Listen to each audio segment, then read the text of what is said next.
అద్భుతం ఎలా జరుగుతుంది? అద్భుతం జరగడానికి మెయిన్ రీజన్ ఏంటి? జకర్యా జీవితంలో మరి ప్రార్థన జీవితాన్ని కలిగి ఉన్నాడని మనం వినొచ్చు. జకర్యా ఆలయంలో తన వంతు వచ్చినప్పుడు ధూపవేదిక దగ్గర ఉన్నప్పుడు ధూపవేదిక కుడివైపున దేవుని దూత నిలిచి జకర్యా భయపడకు అంది. అంటే ఇతని జీవితంలో ప్రార్థన ఉండటమే కాదు, అది ధూప సమయమున దేవుని దూత అతని దగ్గరకు వచ్చింది. అంటే జకర్యా వారి కుటుంబంలో ప్రార్థన జీవితం అధికంగా ఉన్నట్లు మనం చూడొచ్చు. ప్రత్యక్ష గుడారంలో పరిశుద్ధ స్థలంలో కానీ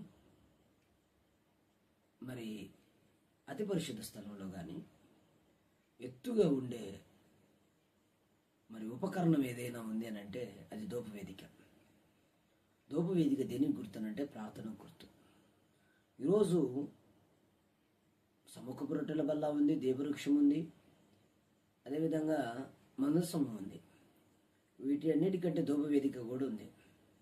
వీటన్నిటికంటే ధూపవేదిక ఎత్తుగలిగినది. మన జీవితంలో ఎన్ని ఉన్నా కానీ ప్రార్థన జీవితం అనేది అధికంగా ఉండాలి.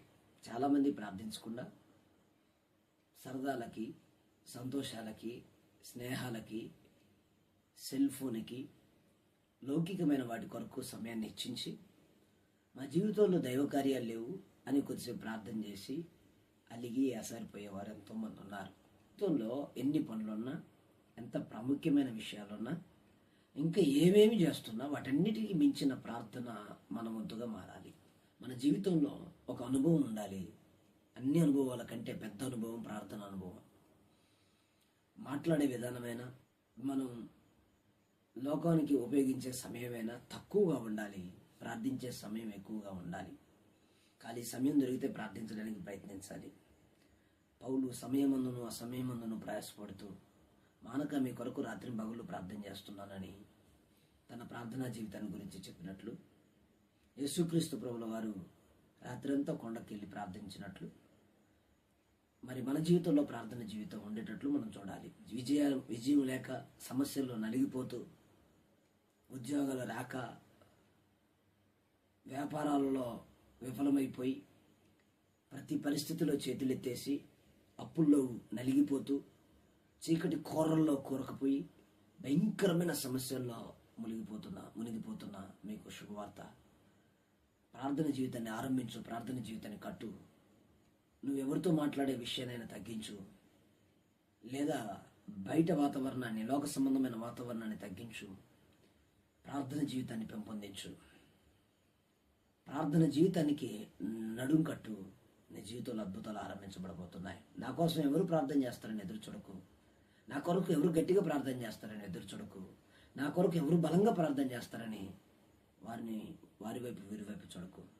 నీ జీవితంలో నీ సమయాన్ని దేనికి ఎక్కువగా వాడుతున్నావో దాన్ని తగ్గించి, వీటి కొరకు నీ సమయం వృధా అయిపోతుందో దాన్ని గమనించి, వాటన్నిటికంటే ముఖ్యంగా ప్రార్థన కొరకు నా జీవితాన్ని కట్టాలి. ప్రార్థనే నా జీవితం, ప్రార్థనే నా శ్వాస, ప్రార్థనే నా ధ్యాస అని ప్రార్థనే నీ ఊపిరిగా పెట్టుకో. ప్రార్థనే నీ జీవితంగా మార్చుకో. నీ జీవితంలో అద్భుతాలు ఆరంభించబడతాయి. ప్రార్థన పెరగాలి. ప్రియులారా, మీరు ప్రార్థన పెంచండి. నువ్వెవరివైనా సరే ప్రార్థన తక్కువైపోతుంది. ప్రార్థన సరిగా చేయలేకపోతున్నావు. ఎంతసేపైనా మాట్లాడడానికి ఇష్టపడుతున్నావు. ఎన్ని వ్యవహారాలు చేయడానికైనా ఇష్టపడుతున్నావు.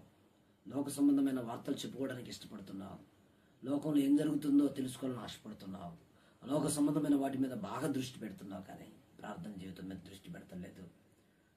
కనీసం దేవుని సన్నిధిగా, దైవజనుడిగా లేదా దేవుని మాటగా ఈ రోజు నుంచైనా ప్రార్థన ప్రారంభించు.